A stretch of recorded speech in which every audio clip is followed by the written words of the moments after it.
Welcome back to the channel, everyone. Jason here, and this is Enshrouded. It just came out last week in early access, so it's not a finished game, but man, is it so freaking good. So we're gonna start a brand new character and go through like the intro. If you guys like the video, we'll keep going. If not, no big deal. There's plenty of games coming out right now.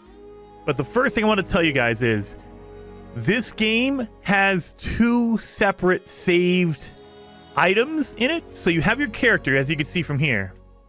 You have your character, and you can make your different character. And you can take different characters into different worlds. So if I wanted to, I could switch over to my other character right here. Confirm that. And then you can either join an online game, like if you have a friend playing, you can host it. That way your friends can join you. Or if you just want to play a solo game, you could totally do that. And then you can create your world. You see how we have a different world and a different character. So I can take any character I want into any world, and the world is saved as it is. So if you build bases or you go through different areas, it will actually save that, I guess what you call that, world state. So we have all of that, but for this playthrough, we're going to start a brand new character. And I mean, I like the character creator. Hopefully they add more. Again, this is in early access, so we can add a little bit more later on.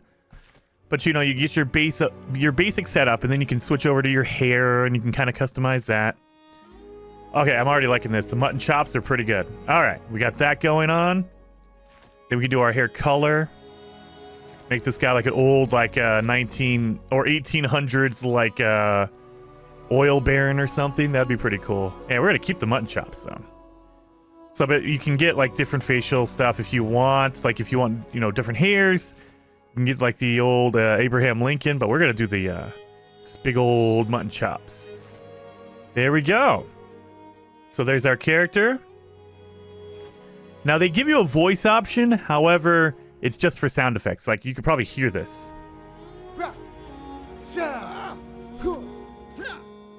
That's it. That's all you're gonna get out of there. Your character does not speak. Whenever you like jump or you get hit, it'll make like a grunting sound. So whatever you want that to be. There we go. And then you can name your character. It'll automatically like number them. So this is the third character I've made. So it's character number 3. But instead of that, we're gonna call this character Chops McGee.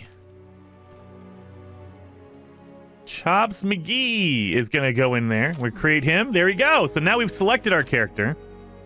And then again, you can choose whichever one you want. We're gonna do a private game, and we're gonna start a brand new world. Now keep in mind, the map is the same no matter what. So it's a prefabbed map. It's not randomly generated. And so all the locations that I visit, you'll be able to visit yourself as well. It's all prefab. So you don't have to worry about, oh, it's randomized or there's different weapons. No. It's all the same spot. So if you see me go somewhere and you like that, like you want to go to that area or you've never seen it before, you can start up a brand new game, or you can start up your continued game and go to that location, same as me. So we're going to edit this, and we're going to call this Chops World. There we go. Done. So now I know that's my one. And the flame level is 1. You see how there's a flame level 3 on here? So even if I bring in my new character to this one, the base that I built is a flame level 3. So that base stays there. So, and if I bring in a character that's really high level, and I bring it into this brand new world I made, they have to rebuild their base. And we'll get into the details on that. Your base level kind of determines the world around you. Oh, wait. Shh. A wanderer brought an enthralling gift to the people of Embervale. The elixir. It was a cure, a blessing, a weapon. Once concealed by the ancients, its might had been set free. With it came power, mistrust, and a longing for more. Humanity dug the elixir wells, ripping apart the land and each other to quench their thirst. Elixir and blood, a drop for a drop. But from the depths of the wells, an unforeseen curse crept into Embervale. The Shroud, a ruinous fog which sought only to spread and devour. Facing their downfall, ancients and humans united to forge the Flameborn. Now, your time has come. Awake.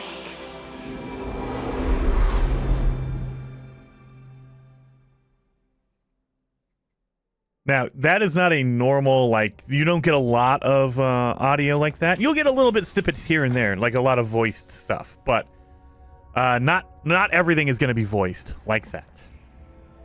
And so you are, I believe, a Flameborn is what they call you. You wake up out of here, and I will be playing, I'm on PC, but I will be playing with a controller, as I prefer that, and the controls are really solid on a controller.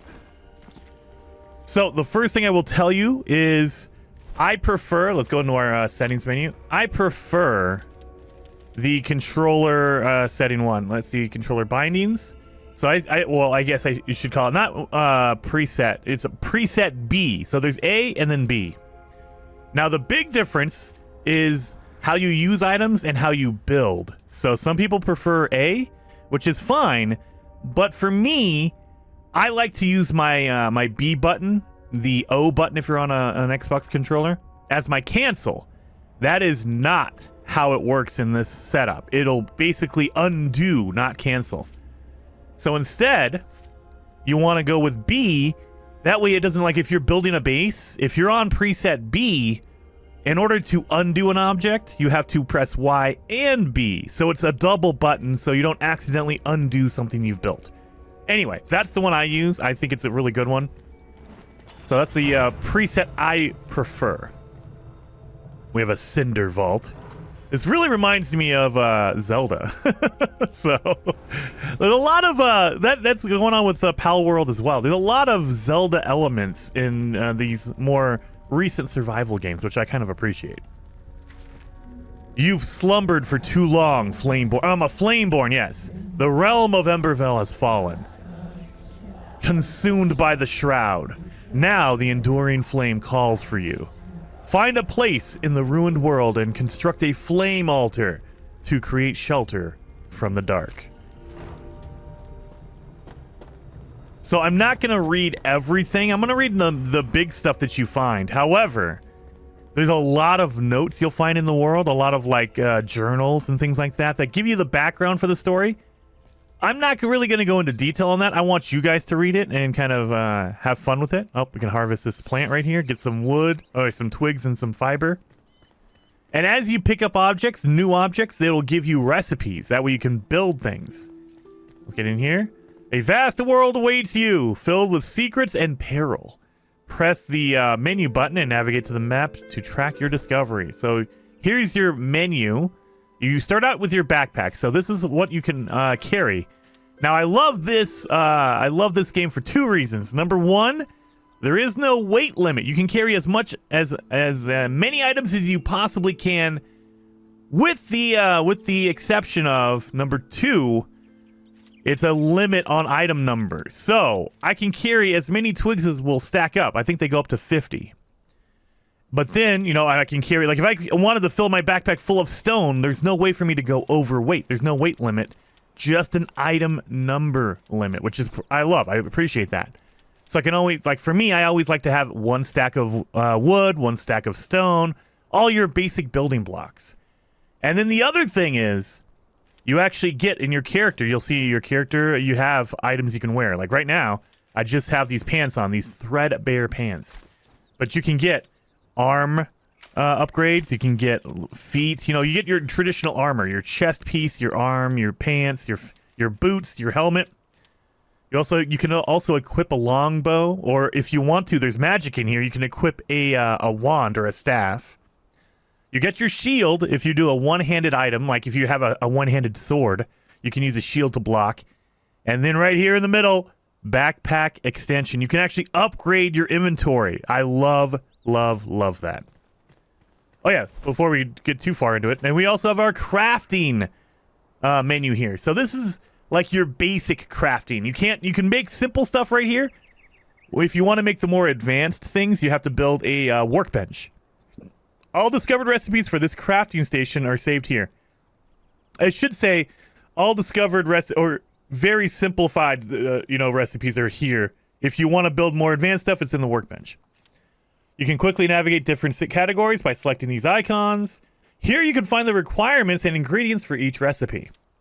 You can pin recipes to get a notification once you've collected enough of them to craft the pinned recipe. So I like that.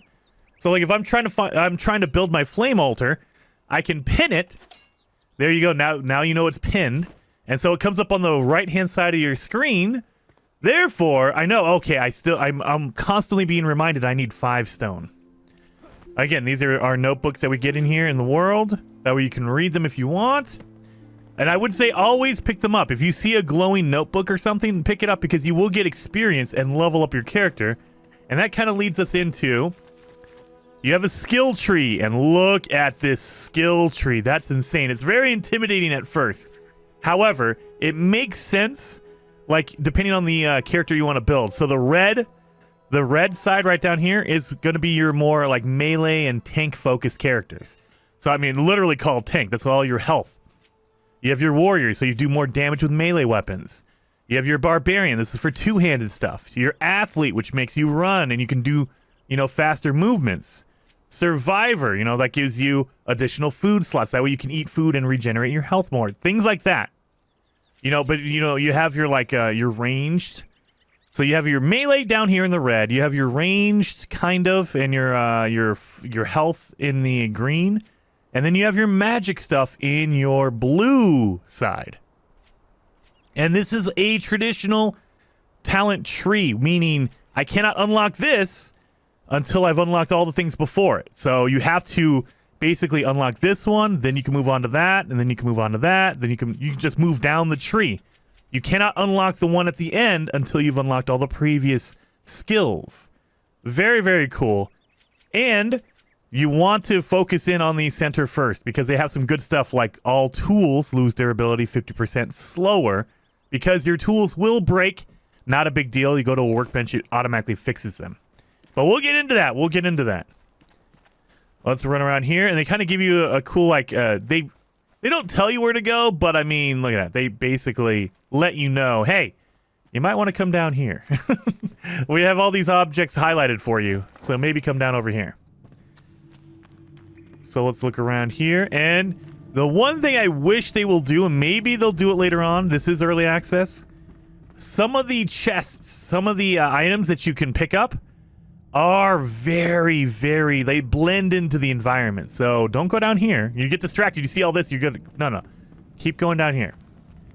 And look at that. You cannot even tell you can pick that up, right? It doesn't glow. There's no sparkle on it.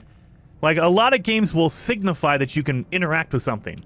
This game does not do that for a lot of objects. Some things do, but a lot of things won't. Like these little bombs. You can pick them up, but it's really hard to see. Unless you're looking for it, it's hard to see. Use a terraforming tool or explosives to forge a path. That's another cool thing about this game, is you can destroy the environment. And so if I throw a bomb over here, and throw another one, and look at that, I just made a little hole over here. Beautiful. And so yeah, that chest, it kind of glows. So these ones stick out, but there's a lot of brown wooden chests that don't. So let's open this. And our first weapon is a hatchet. I'll take that. Read that note, get our experience up a little bit. So now that we have our weapon, we can kind of attack and do that. And we destroy stuff, we get wood out of that. So should be able to pick up that wood. There we go, wooden logs. And yeah, you could do a lot of damage to a lot of different stuff. Look at that. It's crazy, crazy. Pick up all the wood because we're going to use that wood to build later on. Oh, gotta jump up here. So very, very cool. The combat I love. Let's go into our backpack because I can show you the hatchet we just picked up. So every weapon is going to have a level and it will have different stats on it. So like this hatchet, for instance, is a level 1. It does 11 damage and that damage is split between cutting and piercing. But you'll find weapons that have fire damage or ice or whatever, poison. Shroud is the magical, thing in this game.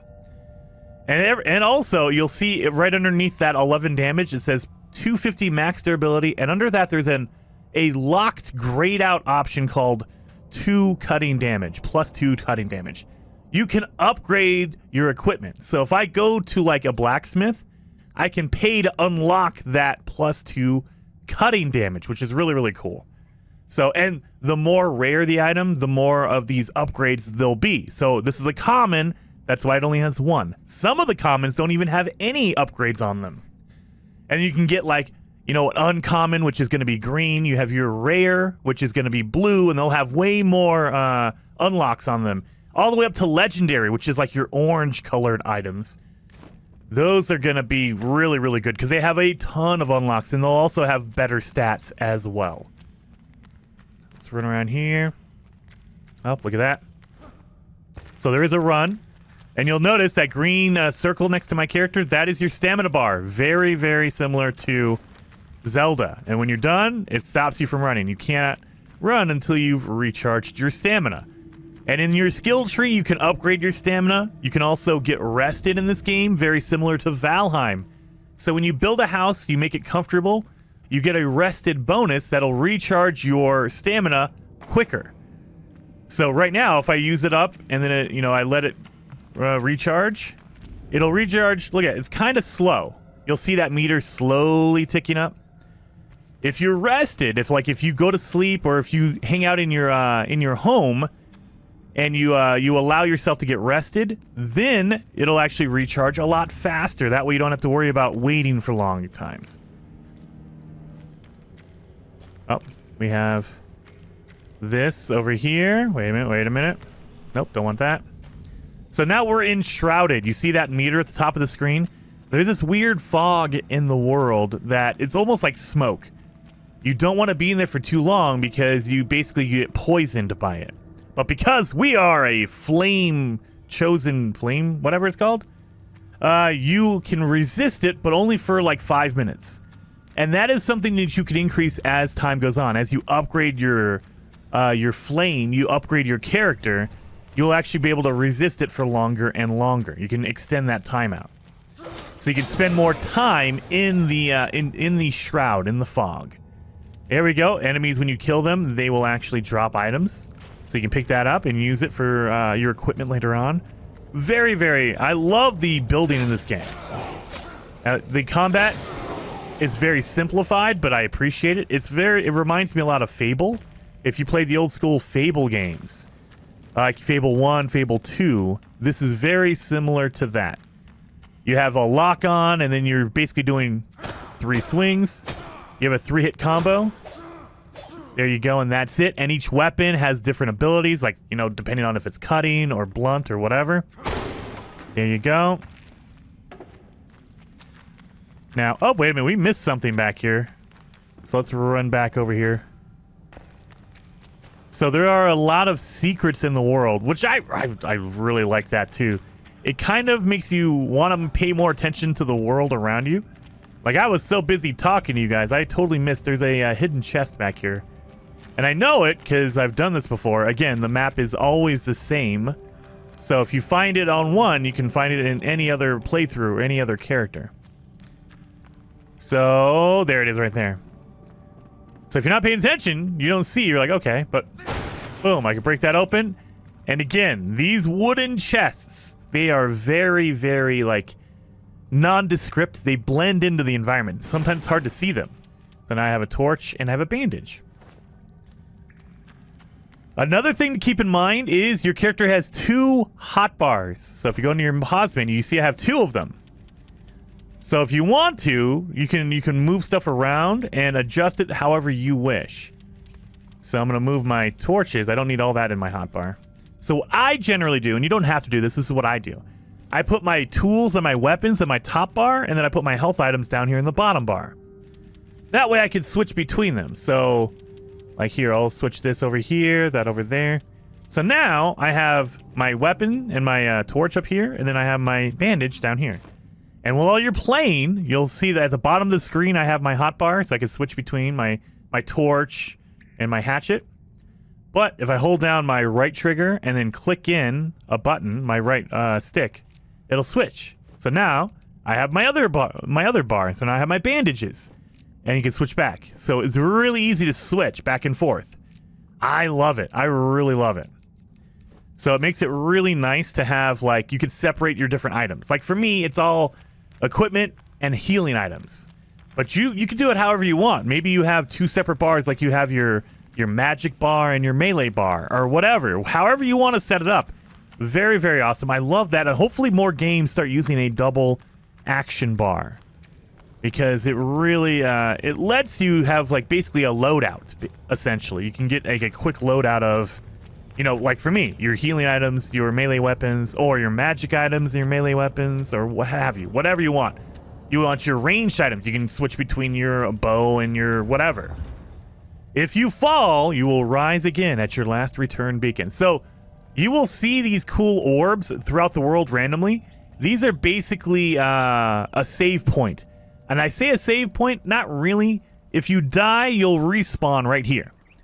So if I go out in the world right now and I die, I'll come back right here. I'll basically come back to life right here, and I can go out and pick up my stuff. Because if you die, you will drop not everything. So you will drop, I will drop the things in my general inventory, this inventory at the top. You will never drop anything in your hotbar, any of your equipment or anything like that. If you have anything important, put it in your hotbar, because you'll never drop it if you die. You just drop items from your regular, like your backpack area. And you won't even drop all of them. You will drop, I believe it's half. So if I randomly die right now, I will drop like, look at, like 4 items. It will randomly just drop 4 items out of your backpack, and that's it. And you have to go back and pick it up.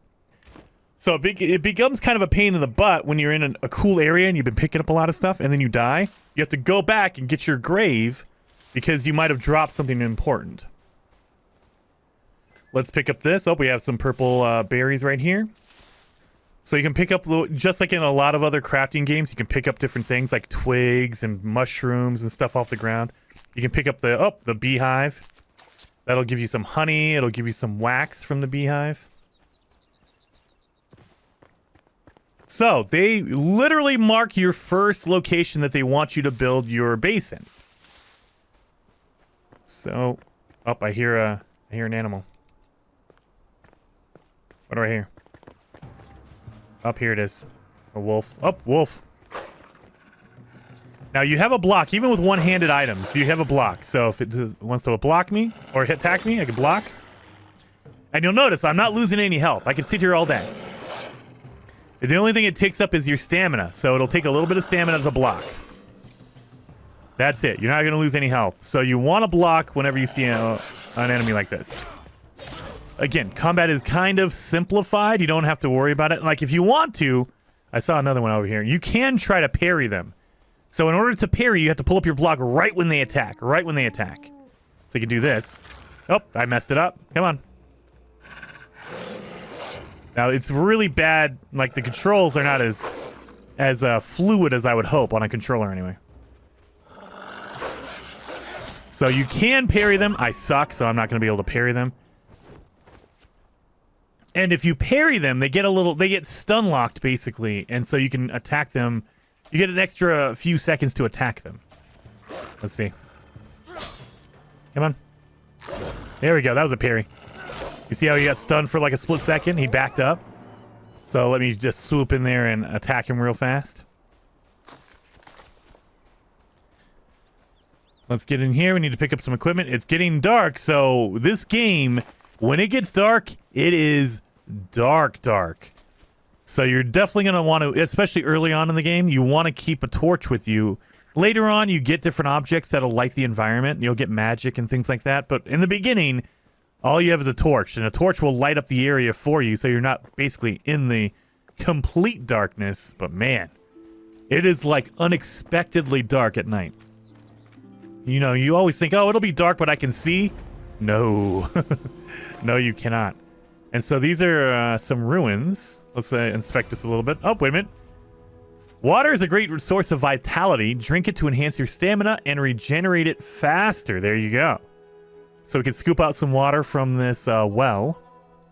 And they're basically just kind of giving you a tutorial on the different food items in the game. So every food item will give you a different like buff to your character, and they're only a limited time. So if we go into our menu, we can look at our purple berries. If you look at the menu, it'll tell you +2 health regeneration for 30 seconds. So if I eat this berry, I'll regenerate health, you know, +2 every second for 30 seconds. So you can get 60 health back. But, you know, but once you've used it, you have 30 seconds and it burns off. If you eat a mushroom, it'll give you +1 intelligence for 10 minutes. Basically, it'll raise your intelligence. That way you have more magic ability, because that's generally what you use your intelligence for. If you eat the honey, it'll give you +15 stamina recharge. So you're recharging your stamina faster as long as you're using your honey. And then they just gave us water. It gives us +1 endurance point and +2 stamina recharge for 10 minutes. So if I eat it, I'll have it for 10 minutes, and you basically have your stamina recharge for 10 minutes. That's the limit. Now, the other thing is, on the top left-hand side of the screen, you'll see the 3 circles underneath my health and my magic bar. You can only have 3 foods active at once. So if I eat a berry, I eat a mushroom, and then I drink some water, that's it. So those are the only foods I'm allowed to have. And if I try to do the honey, or if I try to do the honey, sorry, all food slots are occupied. So I cannot do any more until one of the other foods burns off. So yeah, this is not an indication of how dark it gets at night, because there's a lot of fires around here. So let's go into a dark spot, like over here. Like, look at that. It gets real dark. So there's a lot of torches to kind of light the area, because they don't want you to go full on in the beginning. Let me grab that. Oh, goat got murdered by one of those wolves, probably. But yeah, if you go out here in the wilderness, it gets real dark. Like, look at this. This is insane. Like, I can barely see my character, but if I pull out my torch, there you go. Lights up the area for you. So that's kind of why you want to use a torch, just as you're doing this. And some nights will be really, really dark because there's cloud cover. Sometimes it'll be like a full moon like right now. So it's kind of lit up. I have a feeling that in the beginning of the game, they kind of have more full moon nights. That way you don't get lost because it's too dark. But if I turn it off, I mean, yeah, it's kind of dark. It's kind of dark, you guys. And you see fireflies at night. You can pick these up. These are good for lanterns and stuff later on. There you go. But yeah, they mark the location. In the beginning, they want you to make a base. And so they mark the location of your base, like the starter base. Don't worry, you can build it here and get through the tutorial. And then if you want to, you can destroy this base and go somewhere else. You don't have to keep it here. You can just, you know, just do this to start with and then move it later on. It's fine. So remember how we pinned the recipe for a flame altar? We know we have 13 stone. We only need 5, so we're good. Oh, there's enemies over here. So at night, more enemies will appear out in the wilderness. That's why you gotta be careful of these guys. Here we go.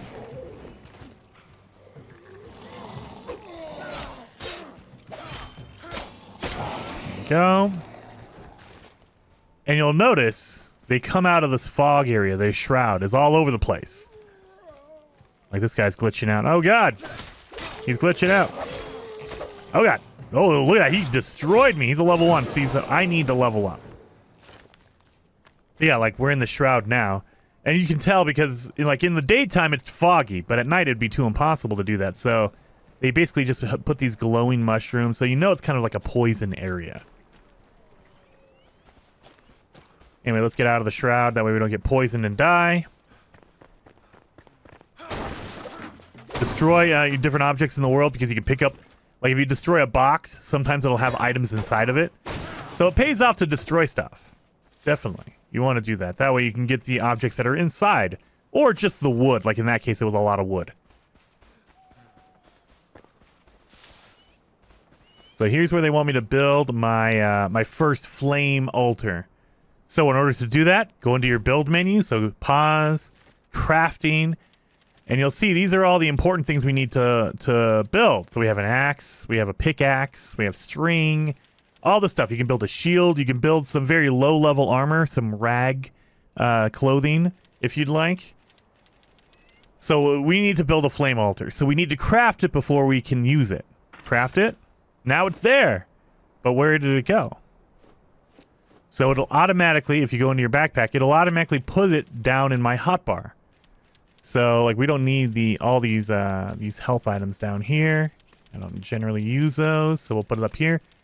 The meat you cannot eat if it's well, I mean, I guess you can technically eat it, but if we eat raw meat, you'll see it says minus 75 stamina and minus 4 stamina regeneration. Basically, it gives you an illness. You basically get food poisoning if you eat it raw.